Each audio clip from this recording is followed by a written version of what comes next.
বুদ্ধের বাণী, করুণাই বিশ্বের সর্বশ্রেষ্ঠ শক্তি। আগে জানো, তারপরে মানো। কোনো গ্রন্থে কথাকে সত্য বলে বিশ্বাস করো না।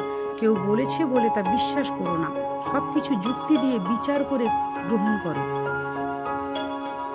অজ্ঞানতাই দুঃখের মূল কারণ। জ্ঞানী ব্যক্তি শুধু নিজের দুঃখই দূর করে না, অপরের দুঃখকেও বিনাশ করতে সক্ষম।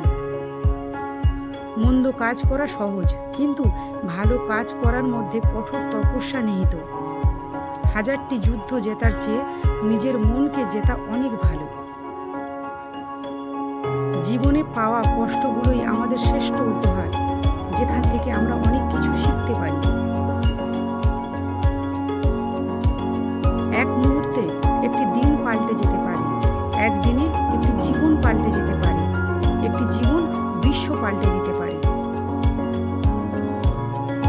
জীবনে সবকিছু নির্দিষ্ট সময় আছে, তাই ধৈর্য ধরো ও কৃতজ্ঞ হও জীবনের প্রতি। হাজারটি যুদ্ধ জেতার চেয়ে নিজের মনকে জেতা অনেক ভালো।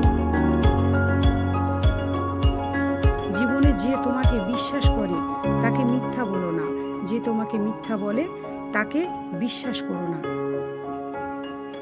তুমি যদি অন্যের জীবনে আশার প্রদীপ জ্বালাও, তবে সেই আলোই তোমার চলার পথকে দীপ্ত করবে।